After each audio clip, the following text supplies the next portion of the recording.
everyone, welcome to another video with me. In the previous video, we talked about all different 9 parts of a speech, and today in this video, I'm going to talk about all types of verbs. So please stay with me and enjoy this video. So, what are verbs? In forming a sentence, we need verbs because they are the heart and the soul of the sentence. And there are a lot of categorization for verbs that today we're going to talk about them all. Verbs are the actions that we do, like dancing and cooking. And they can also show a state. For example, when we know something or love someone, we're not actually doing an action, but it's a way of being. But this doesn't end here, and there are many other different categorizations for verbs. So, watch this video till the end and you'll learn them all. So, action verbs and state verbs. The first group of verbs, as I mentioned briefly earlier, are action verbs and state verbs. Usually we think of verbs as something we do with our body or mind, like eating, walking, painting, thinking, and memorizing.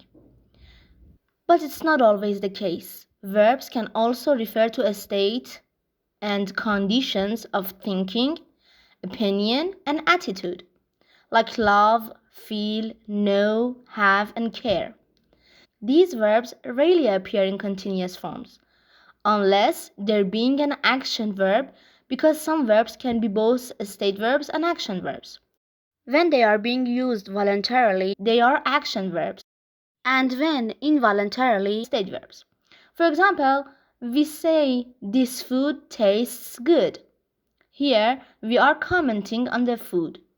Or we can say I am tasting this food, which is an action and voluntarily. So here it can be used in continuous form.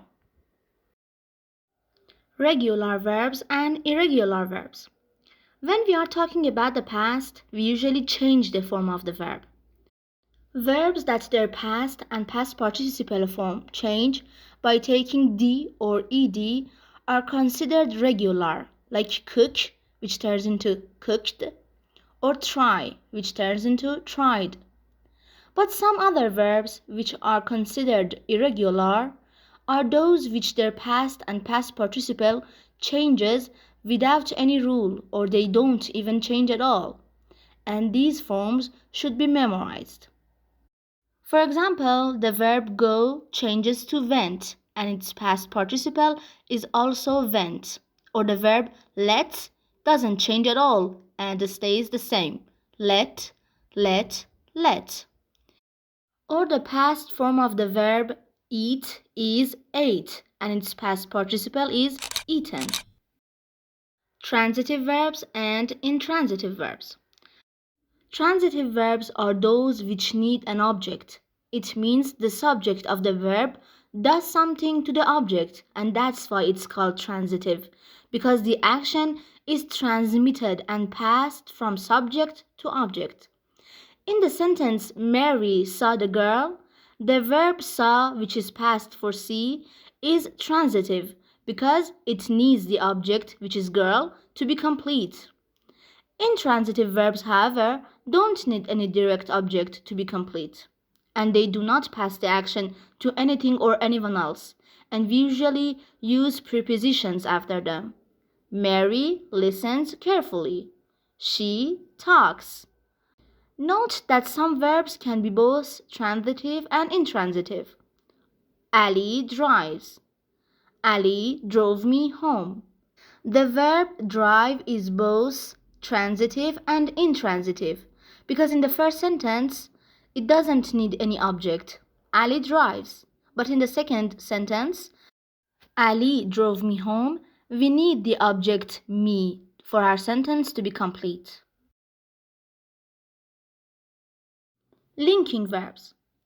Linking verbs are those which link the subject to the next part of the sentence, which is a noun or an adjective. We can say somehow that this noun or adjective for linking verbs is like the object for transitive verbs, and the sentence is not complete without them. For example, verbs like be, seem, look, appear, and so on are linking verbs, and we need the subject complement, which is the same, as noun or adjective to complete the sentence. Look at these examples. She looks nice. You are kind. They look exhausted. If we don't bring the next part of the sentence, which is noun or an adjective, our sentence won't be complete. These were the most important categorization and groups of verbs. We have, however, another important groups of verbs, modals and auxiliary verbs, that I'm going to talk about them in the next videos. So please subscribe to the channel, like the videos, and write down your comment for me, and I'll see you in the next videos. Take care and goodbye.